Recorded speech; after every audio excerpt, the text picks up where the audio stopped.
Subscribe to our YouTube channel and press the bell icon to get the latest updates. Hi Deepika, I'm Mahrukh. Hi. I have two questions for you. The first one is that, do you think social media, while it gives a lot of access to stars, directly to their fans and supporters, in a way takes away the sheen or the aura of being a star? That's one. And the second one is, and I'm going to go slightly more political, is that recently there was an open letter written by the likes of Shyam Benegal, Aparna Sen, to the Prime Minister. It was an open appeal about what was going on in the country with respect to lynchings of Dalits and Muslims. Now, given how strong this letter was and how important, there was an FIR lodged against these luminaries. Now, given how strong and intelligent an influencer and a speaker you are, I wanted to understand, why is it that we don't hear from people like you and stars like you on issues like this? First question, 1 second.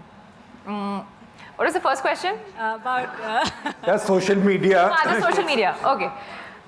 Woo, my brain was like, okay, social media sheen, yes, it does. And I think that anything that we do, not just social media, but anything that we do in our lives, I believe in the philosophy of balance and moderation.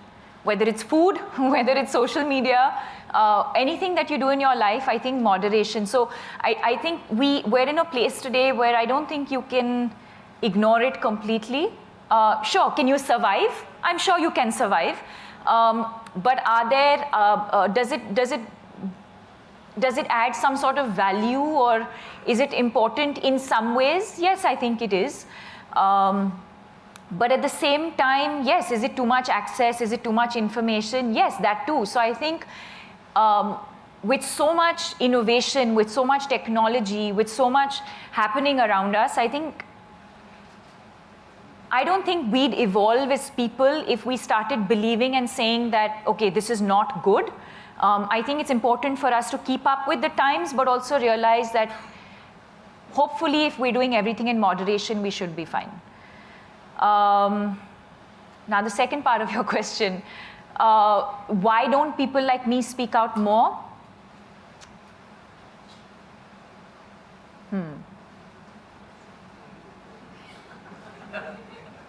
Because, I mean, do you believe anything would change? You're asking me? Yeah. I think what would happen is that we would have more voices, which are just different. Do you still believe anything would change? I don't think we need to always speak because we need to make a change. I think sometimes we need to speak because we have a different opinion, or we might have people who follow you, who listen to you on social media and otherwise, need to hear what you think about it. I think there have been several instances where You yourself in the beginning spoke about the Palace of Illusions and Perspectives, right? Everything Correct. in society is about perspectives. We'd love to hear what your perspective is. Correct, but my point is I'm also someone who'd like to work in a way that I can also see change.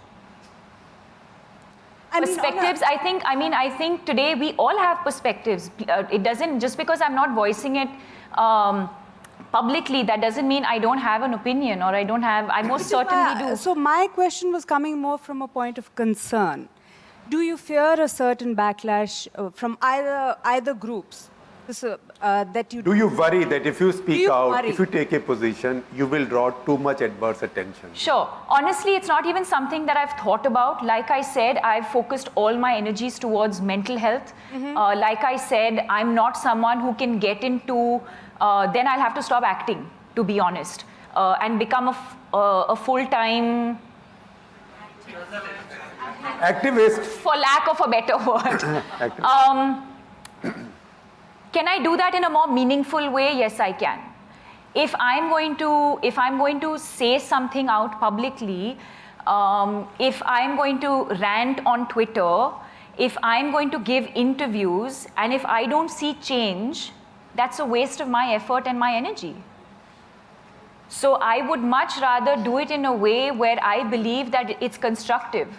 I'll still work towards that. Like I said, I'm in a place today where I want to see change in every aspect of my life. But can I do it in a sensible way? Can I do it in a way where I'm going to see change, where people are going to listen and people are going to, yeah, I think you want to see change. Do we see that happening? I think you can make a great start.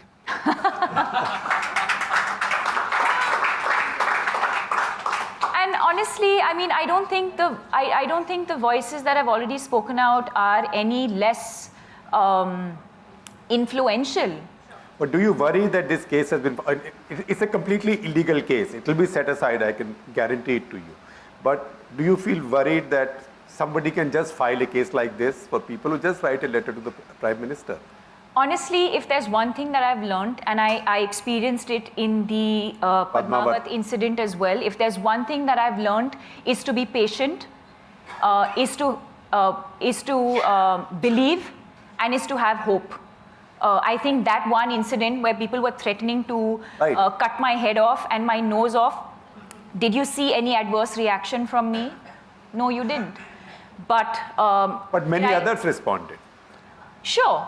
But that's others' way of responding. So my point is, everyone doesn't have to react in the same way. Different people have, it doesn't mean I don't feel, it doesn't mean I don't have a point of view. I just think everybody's way of approaching it is different. And like I said, I think the Padmavat incident is a classic example. I think I handled it in a way that is true to me. And I learned a lot from it. And I think whatever message had to go out also went out. So that's where I'm coming from.